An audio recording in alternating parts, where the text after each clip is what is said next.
with a wish for all beings to be free, free of the constriction and contraction of held belief systems and thought patterns, free of the automatic reactivity of learned and held emotional patterns, and free of the isolation and suffering of distorted perception.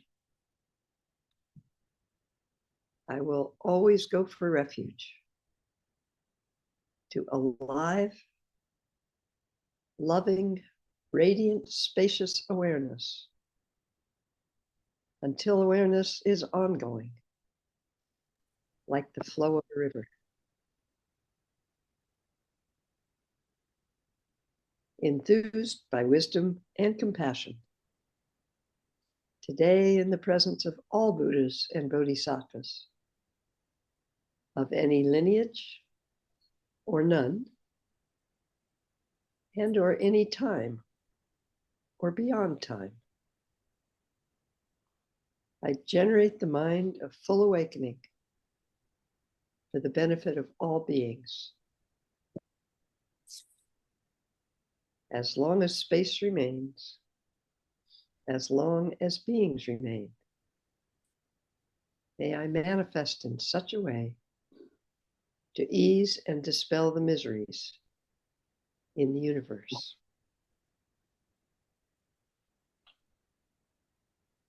And as I've been doing all morning, excuse me, my handkerchief.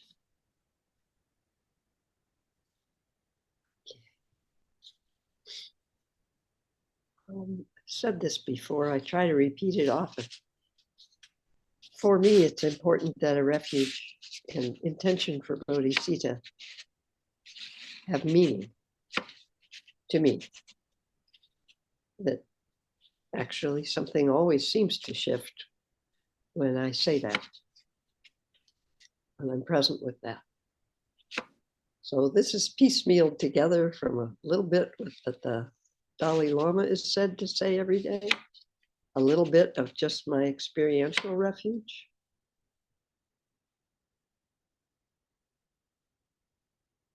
It's certainly considered very beneficial to say the normal refuge prayer, if I take refuge in the Buddha, the Sangha, and the Buddha, the Dharma, and the Sangha.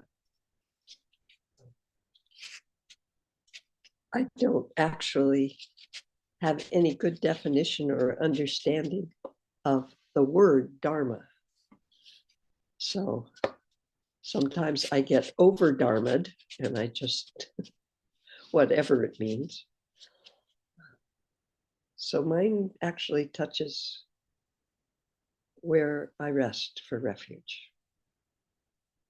The last part of it, and feel free to do that yourself, or say a perfectly standard, they're all over, refuge prayer, all of benefit.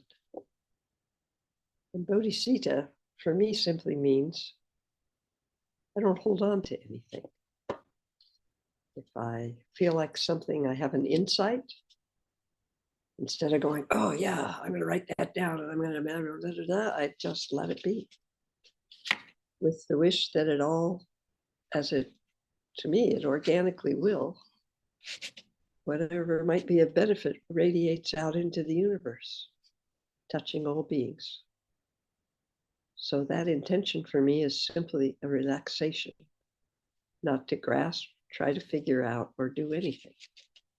You may have a different sense of dedication when you dedicate the merit, which is still a hard phrase for me.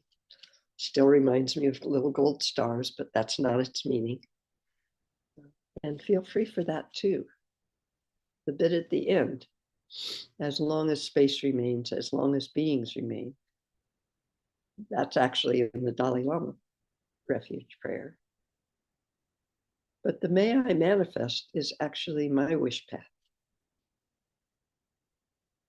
So yours may be different. May I manifest in Dewa Chen, oh, my words are so bad lately.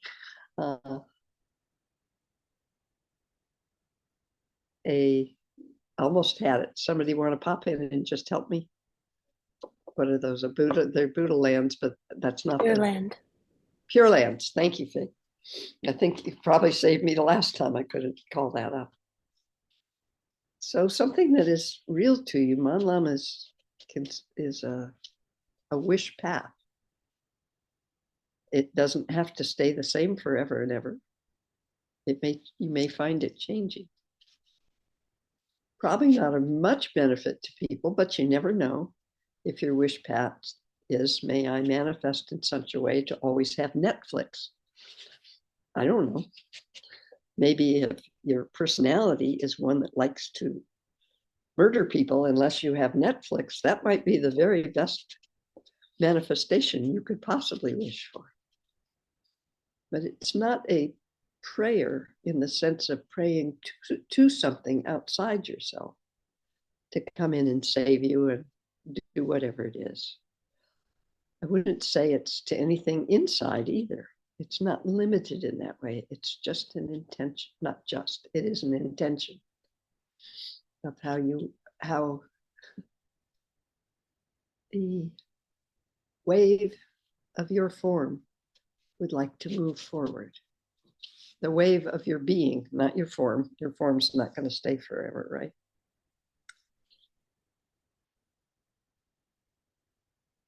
This is an odd thing I'm going to ask if everybody's willing to do.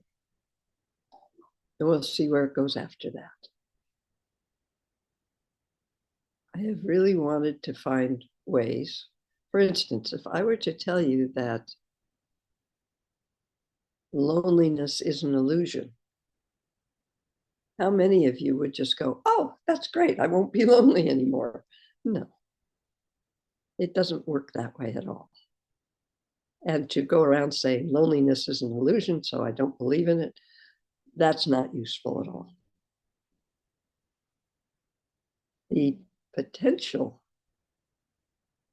the possibility that loneliness is an illusion, without trying to grab that or decide that you have that result of experience, can be a bit inspiring, I think, and can cause a loosening and a relaxation a little bit. But the idea, the concept of it is not very helpful. So I've been open myself. How do we experience what's pointed out by Bodhisattva? Because intellectual understanding also is very limited. What happens when you're in a state of dying and you don't really have any thoughts that you can rub together? All those wonderful thoughts about how things are, not so useful. Yeah, we have. So how do we? So if you're game for experiments, if you're not, probably this isn't the best place for you. I'm going to ask everybody, and it will only take 60 seconds of this. Imagine that you know, absolutely know, and I won't start the clock yet, that you're going to die in 1 minute. Your body is done, your form's done, you're gone. No form left. Only for 60 seconds. If you can, take a breath first and let your energy, I don't like to name these things, come down into your heart so that you're not just thinking about it. You're actually resting for a minute in the experience of being certain you're going to die in 1 minute. Okay. Are the instructions pretty clear, and are you game? All right. I'm going to set my timer, which will be very disruptive when it goes off.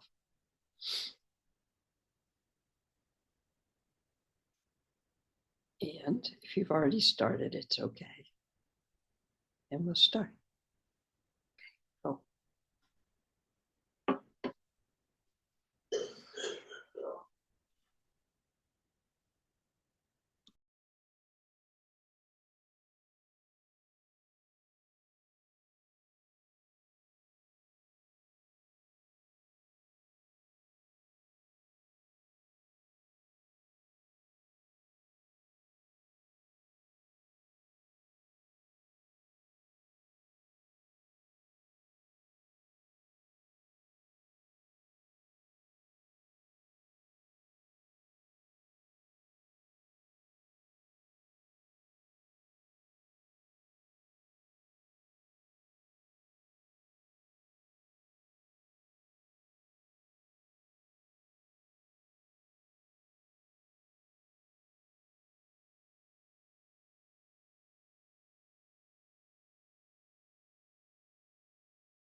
Muted myself. So what was the point of that? Well, point is whatever arose for you.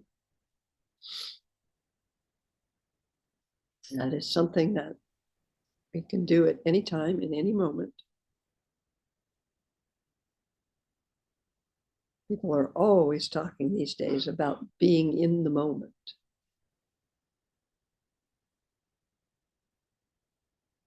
That is an experiential method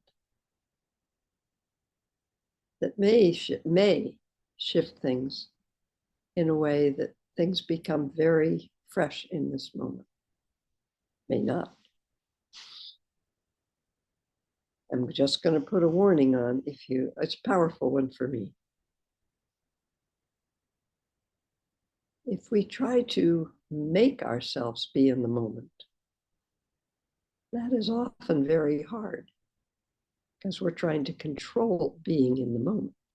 And the eye is looking to see, am I in the moment? Am I doing it? So that's not exactly what's meant by that. You may have had a moment, a second of the usual patterns that we have of a lot of future. What am I going to do today? And a lot of past. Did I do something yesterday that offended somebody? Whatever those are. But there's very strongly a sense of I in most of what we do, for most of us.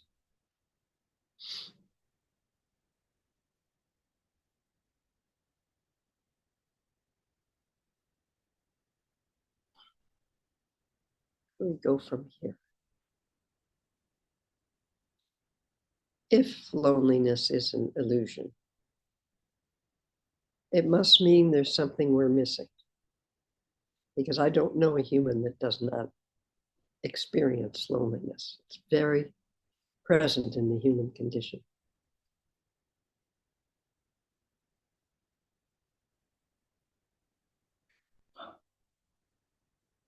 I'm going to say that Pema Chodron quote again, which hopefully will make no sense to you. It's the gift of the quote.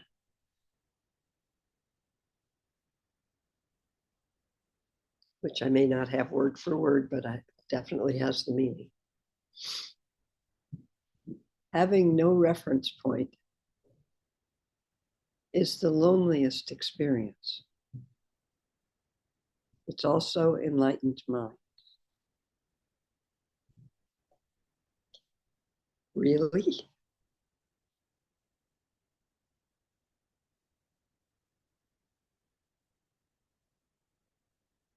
So there must be something we don't know.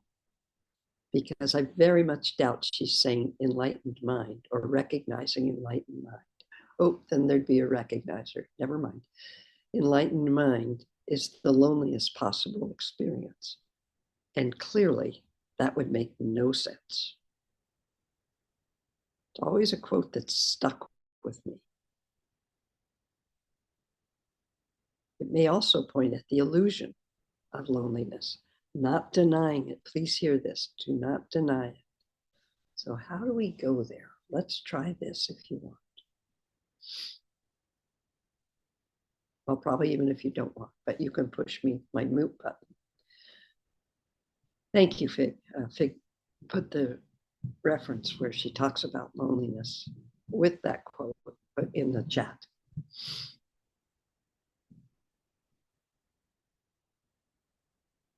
Let's try this and see what happens, or I'll open to it and see what happens.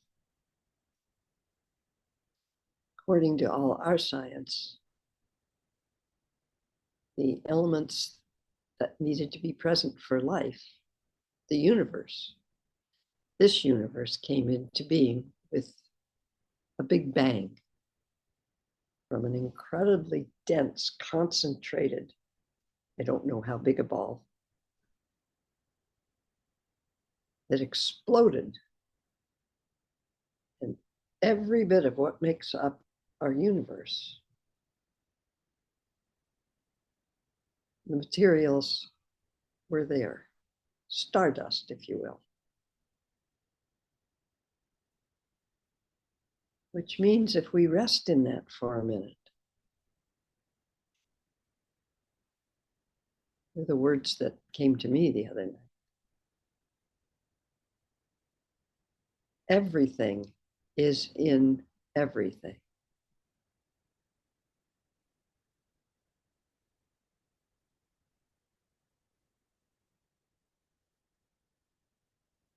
Won't try to explain that because I can't. It was an experience. So let's try imagining being part, whatever makes us up. The elements being already present, the things that are needed to make our form. So did our form just begin now? Or is the very explosion, big bang that set this universe in motion, is that when we started?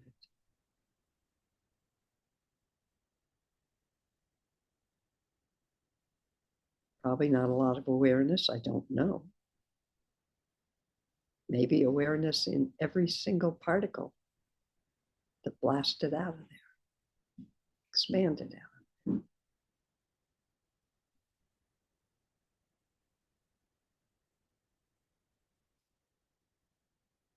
And then out of that somehow, particles came together, drawn by certain forces.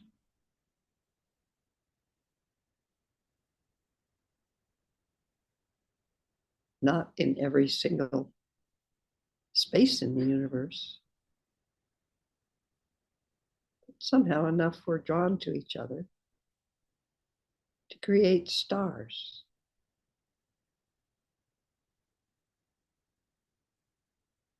When you look at the stars, can you experience that the star is in you and you are in the star?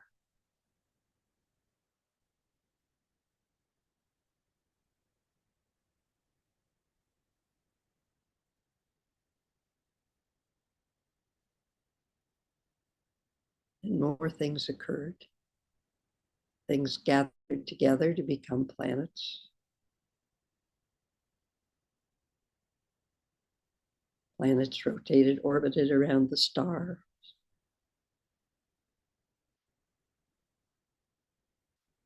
And most of the universe was space, is space.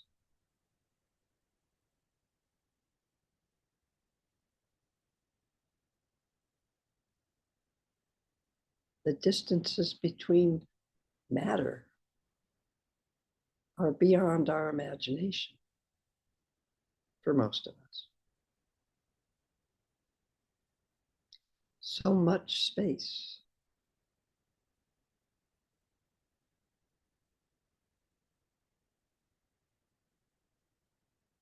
Considered for a long time to be a void, like a vacuum. However, light penetrates space, all of space, light rays. And now recently,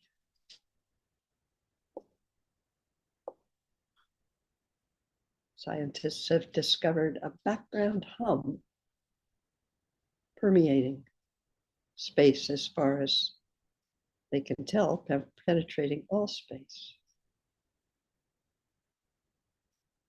Huh. So that must be a part of that whole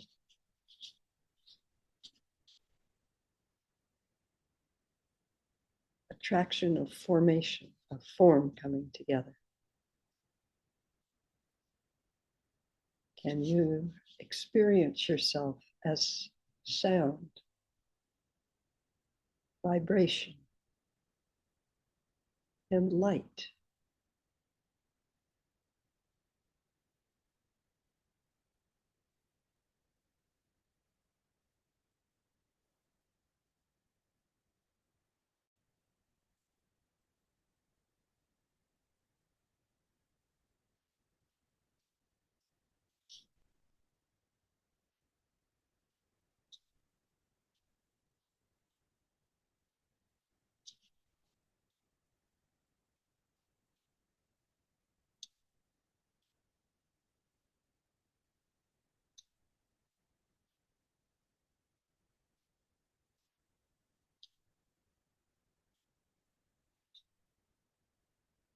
Can you also experience yourself as space?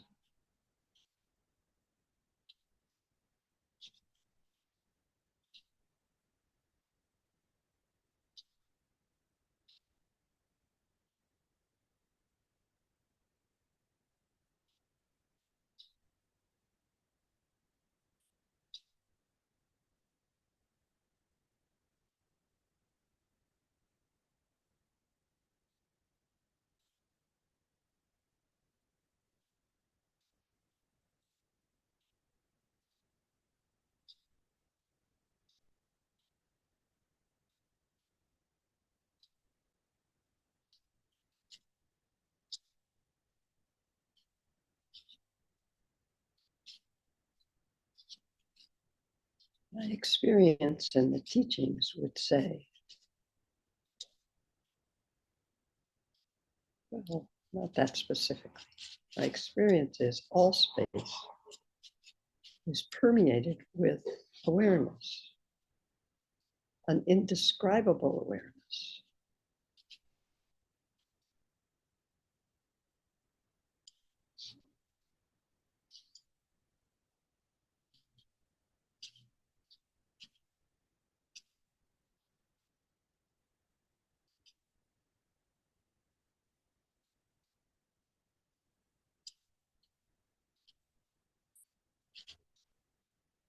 Without any sensation, sense, words become hard, of a looker looking at something else. No looker, no looking, no looked at. Why it's called open awareness.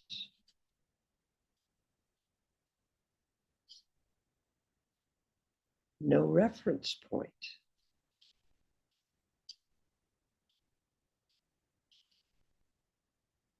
There is no aspect of this awareness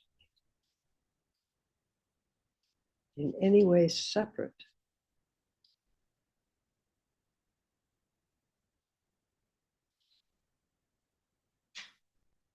from itself that's not a self.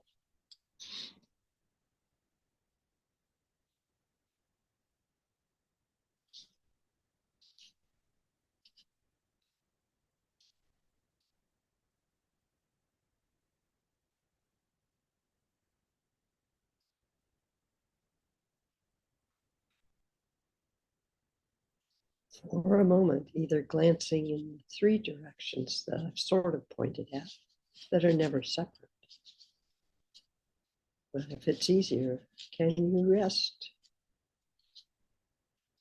as space, vast, actually no edges, no middle,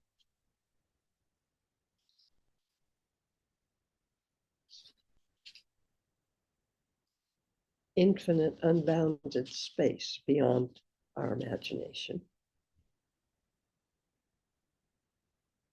Can you rest as that?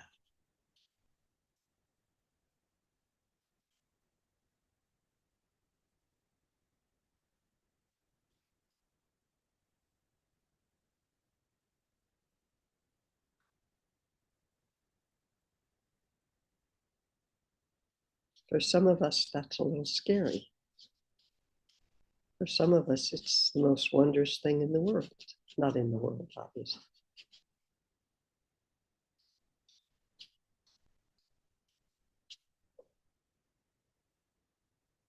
No thing to hold on to. No thing wanting to hold on to.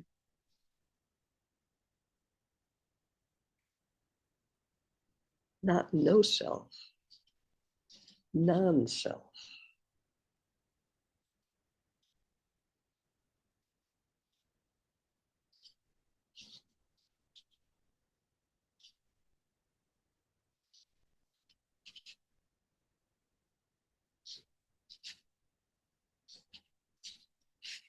And can you rest in the arising in that space, really, of anything and everything? But in this case, we were just resting with sound, vibration, and light.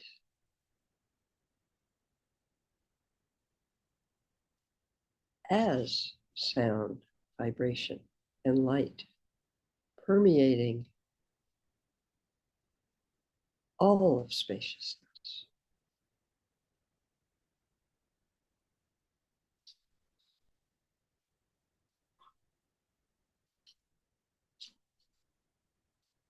We may start by trying to experience spaciousness, then trying to experience light, sound, and vibration until they naturally come together.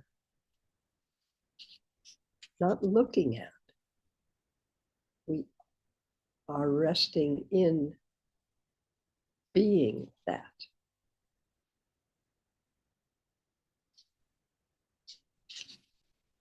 Our habitual looker will try to come in and start looking and explaining and describing. Just relax. Let that go.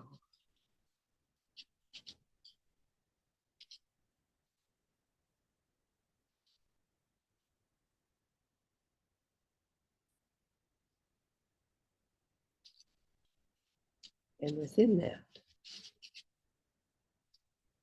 awareness.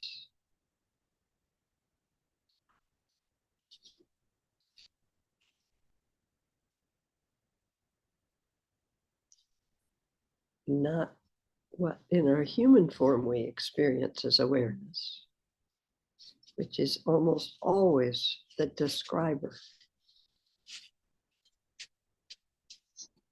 Oh, I'm aware it's cold outside. Oh, I'm aware, I'm aware, I'm aware. But awareness with no I, no location.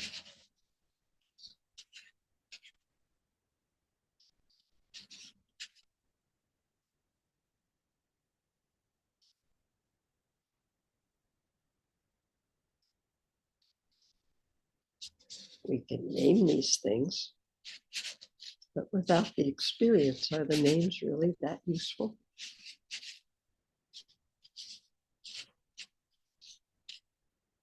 Dharmakaya.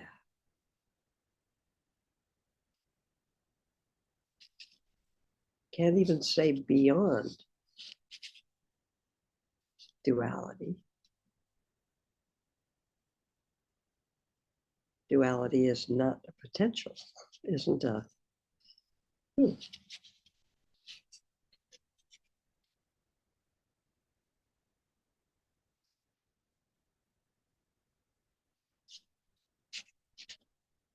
When I say beyond, I have the sensation of, oh, we're supposed to get somewhere beyond that. No, you are that.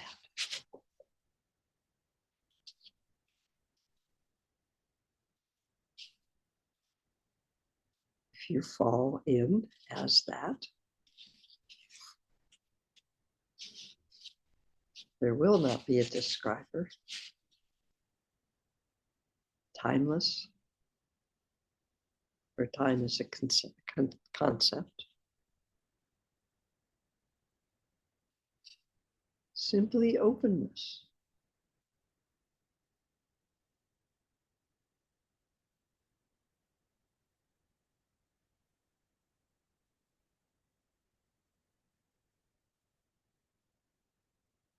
No reference point.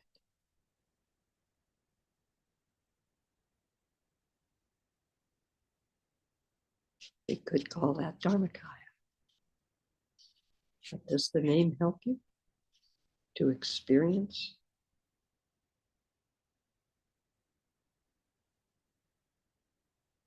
your essence of absolute open spaciousness?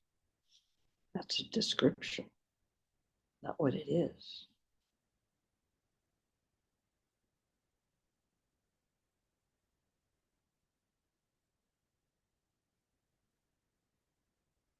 About light rays and sound and vibration.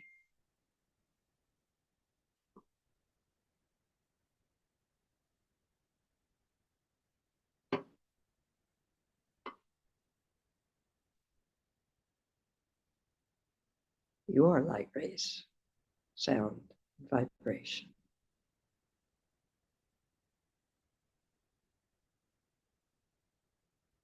Perhaps with the analogy or metaphor, whatever the word is, of where we're resting. All form arises from the spaciousness.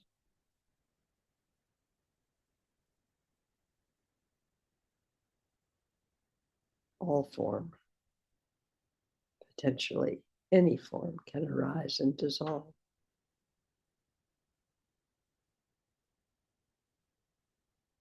We might also have a sensation of all form arising from the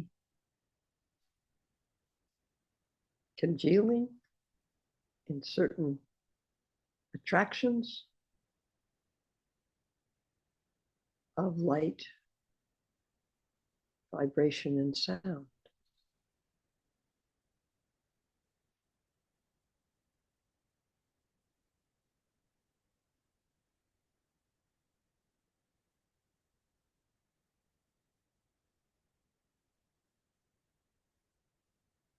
Nobody yet has figured out, to my knowledge, what blew aliveness into form.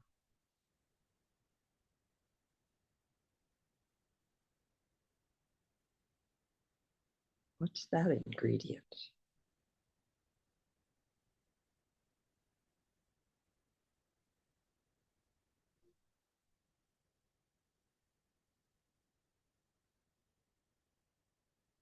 Awareness, aliveness, sometimes called Sambhogakaya.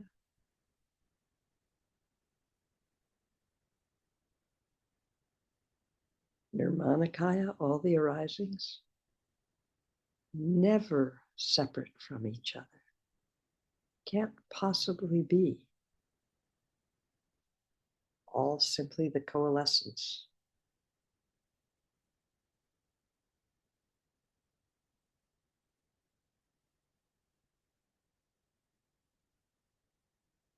of something I can't describe, but let's go with the primal elemental attraction of elements to each other. We can go with atoms and molecules.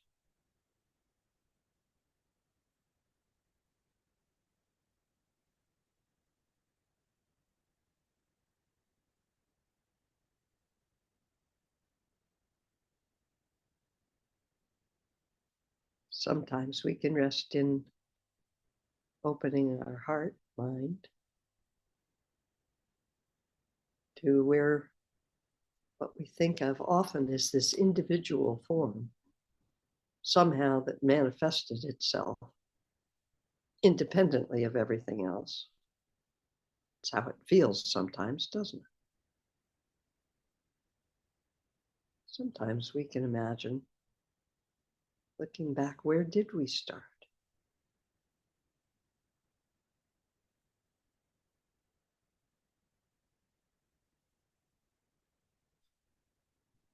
If we find a place, we might want to rest back again and again.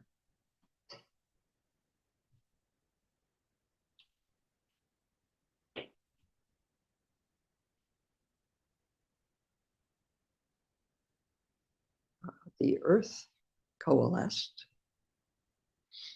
spinning as it does, flying through the universe, something we seldom experience.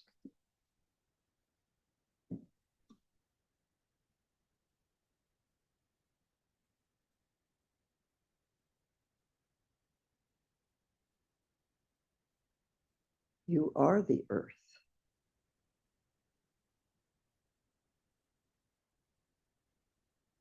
The earth is you. Feel it?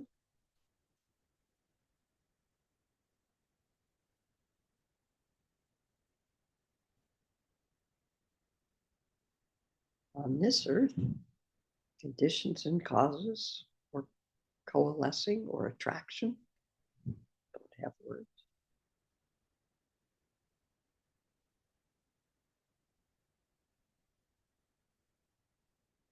Came together to create, well, there you go. We like to say came together to create life.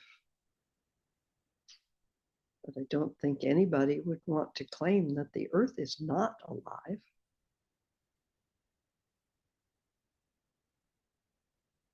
Well, maybe some would like to say that.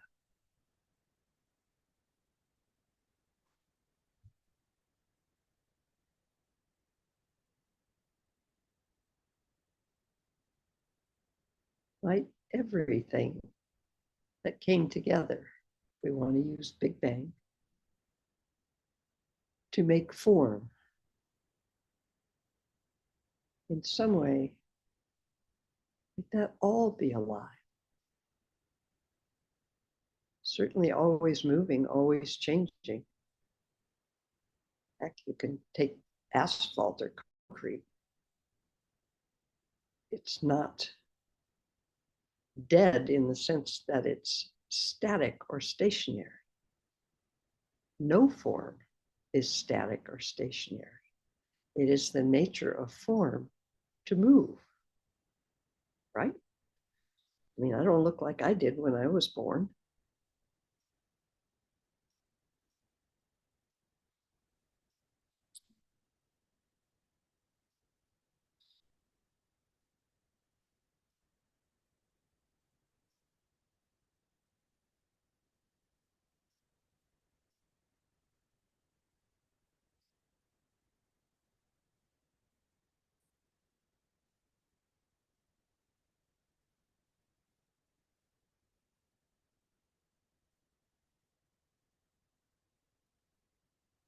Everything changes.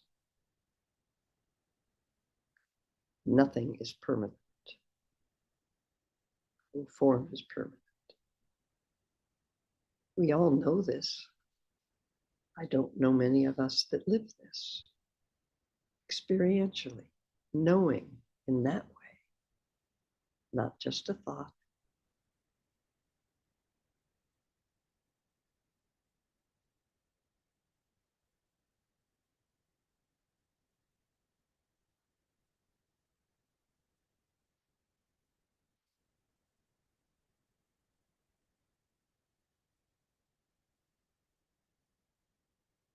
There's a wonderful story. I think it might be Thich Nhat Hanh as an example.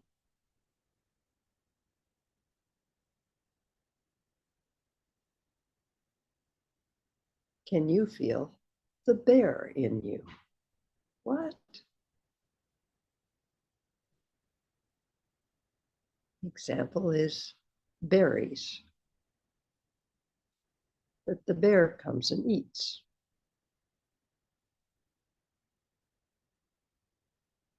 And eats and eats. Bears really like berries. Well, one of the things that happens when bears eat a lot of berries is they poop.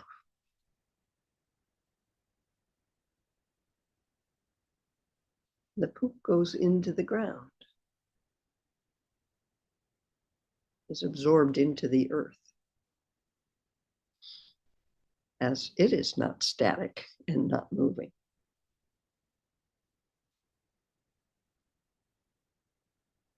And as it's in the earth, you can do a story any way you want.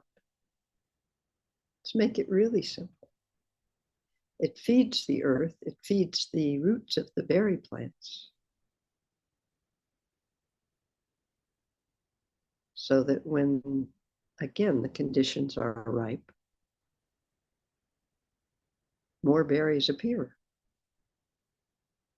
Now you eat the berries.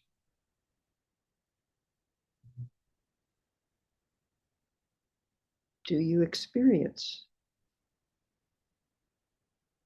that you are the bear and the bear is you?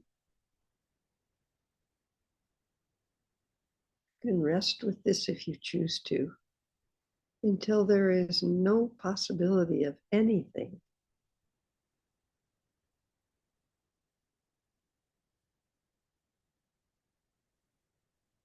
that isn't you.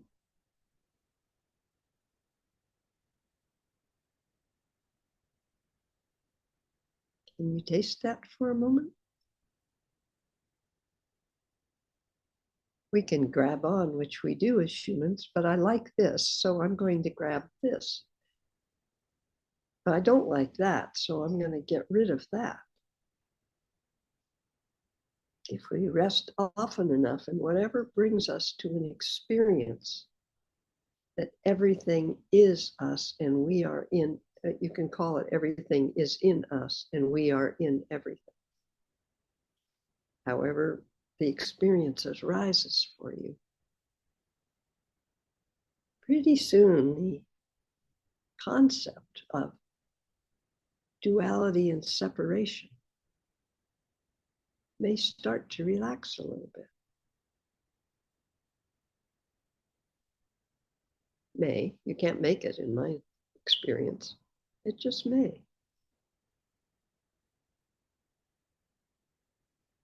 And there comes the question that some beings a lot wiser and more aware than me will ask the question, how can you possibly be lonely?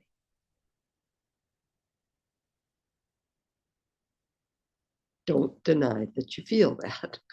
Say that again. That's just such, oh, we make messes that way.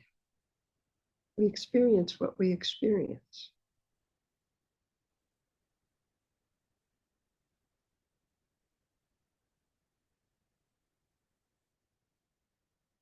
Some people go around saying, oh, it's all an illusion. Okay, as a concept, I don't really see the use of that. Is it? Well, it is not my experience in every moment that everything is an illusion. Maybe it is.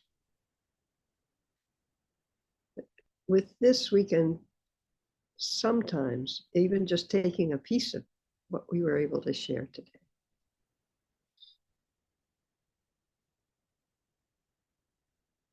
we can lose that no, we can't. The illusion of a separate individual self, independent self, may start to wiggle a little bit. For one thing, we're never static. There's not one atom in our body that's static.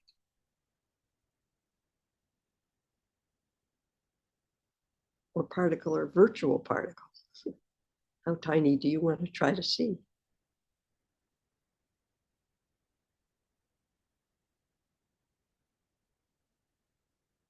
So where is the I in something that's always moving?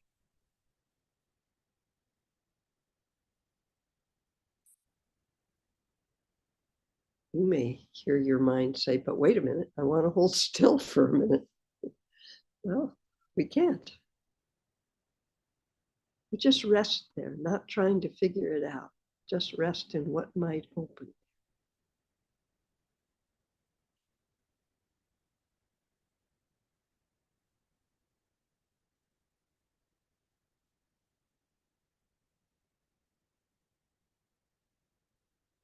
Looking out a window at the bayou in New Orleans, and the trees in the park beyond.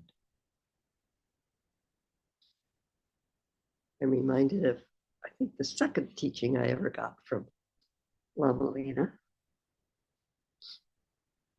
who said, I like water a lot. Why don't you go sit by that creek? I had a little place by a creek. He said, sit by that creek. She didn't use the words rest, I don't think. I often use them. What is the creek? What makes the creekness of the creek? There isn't one molecule of water that remains in that creek. It's always moving. It's never the same water. The banks are always moving because of many things probably, but one of them is the movement of the water.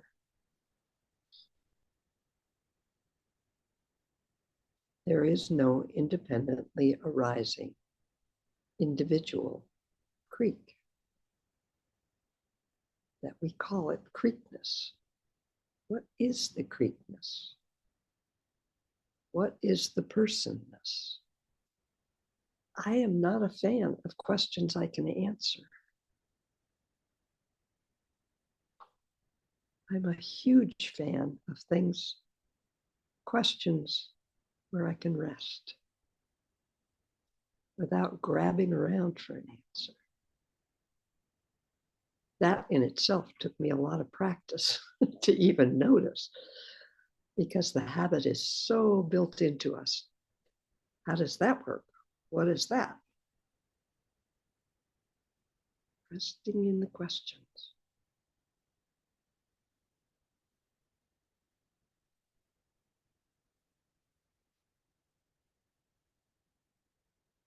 Maybe enough words for today. I do have it's not really a warning.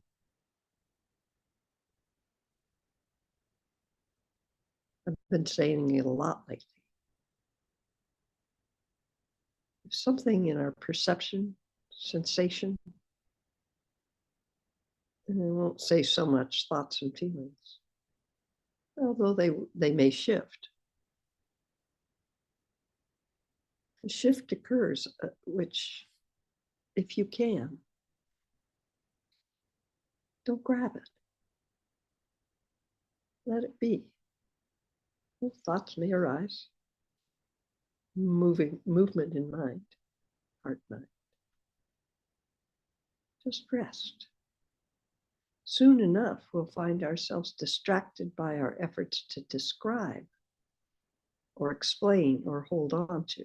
It's okay. It's a habit, a really, really strong habit. So no going, damn it, why do I? No. Oh yeah, that happened. The second part of this is if you have an experience of something that,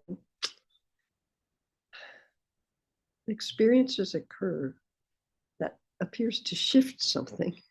The words are terrible. If you sit down with the same experiential method, please don't try to make the shift be the same as it was before. It won't ever be. Maybe similar.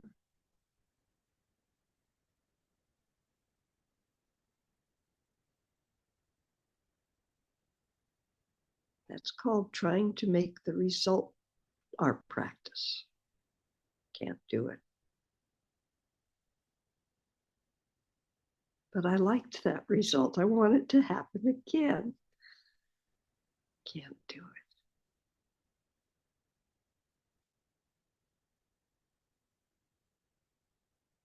Which brings us always to dedication. One more thing that popped up in my mind, I'll share with you for what that may be worth. If you rest into your memories, or perhaps it will arise, I call it sometimes the warm wave of what we label love, often label love, maybe everybody doesn't.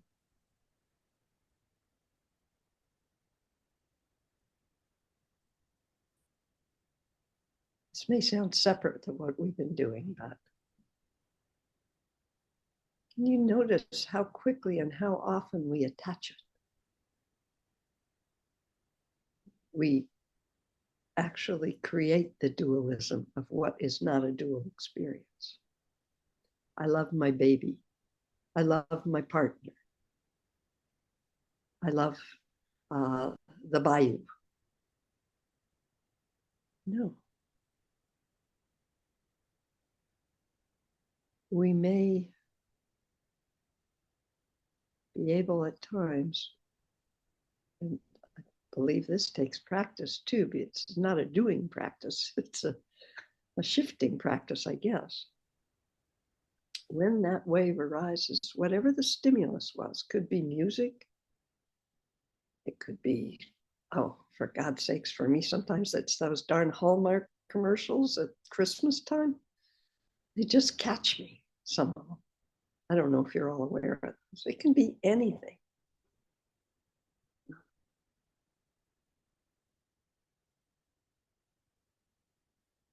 Notice how quickly, if it's possible to just rest there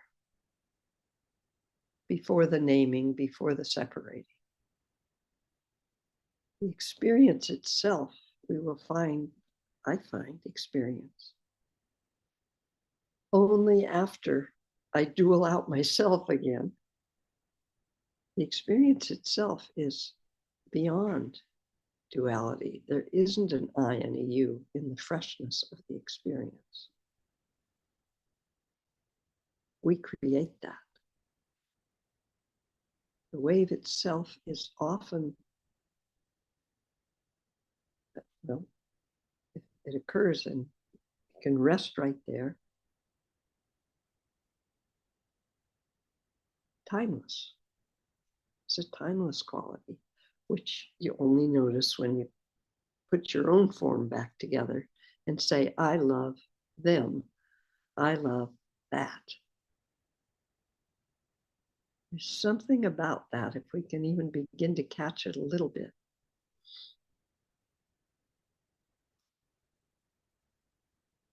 Not catch it, because then we'd be looking. We can rest there a little bit. We can have an experience that may, I don't know,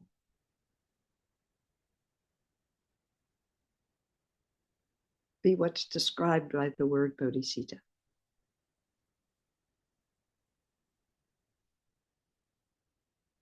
In other words,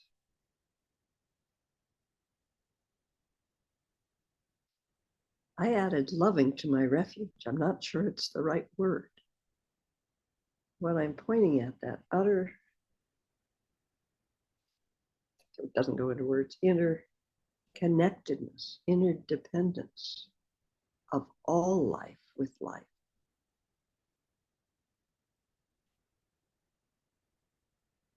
has a quality that I can't name, so I threw loving into the refuge. Always present. Most of us have had a taste. Then we jump back and make sure we recreate our form in its formness and attach that to something or somebody.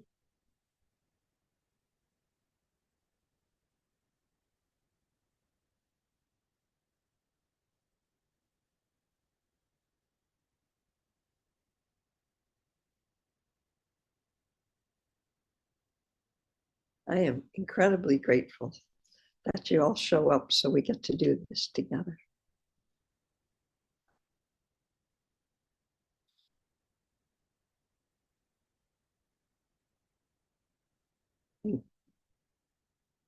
Dedication time for me is only, oh, I was also going to say really quickly, popped up.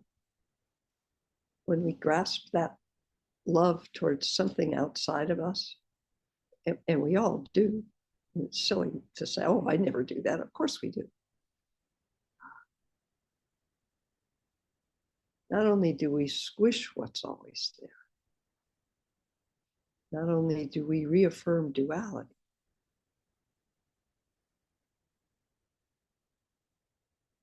now whatever I was going to add to that has wandered off where things wander too.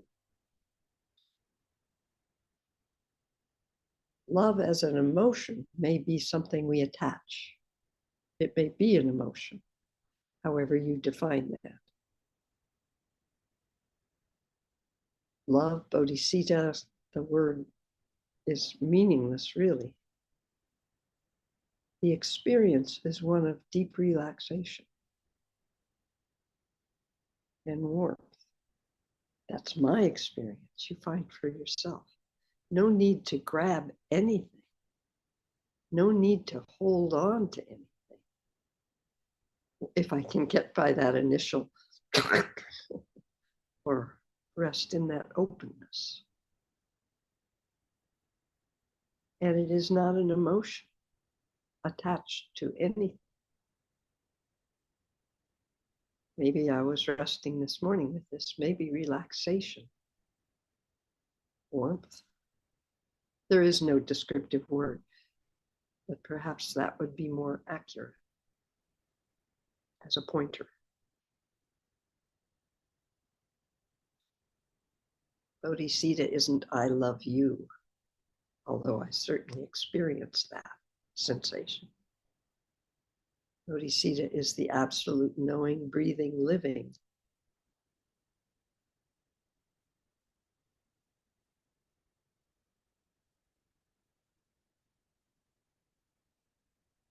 Now I could say a bunch of words, but they would just be descriptions. It's not an emotion. Interesting. Okay. Thank you all for today. Whatever moment of relaxation, whatever moment of any kind of shift, whatever moment of openness, whatever moment occurred that may have been of any benefit to anybody. May we not grasp onto it, try to figure it out, try to make it happen again, try to do anything at all other than to let it be, allowing it to naturally radiate. You don't have to radiate it. Let it naturally radiate out into the universe, touching all beings. May all beings have such opportunities for those indescribable moments. May all beings be free of all the things that limit us. May we all keep walking or flying or swimming. Okay. Thank you all. I'll see you next time I see you.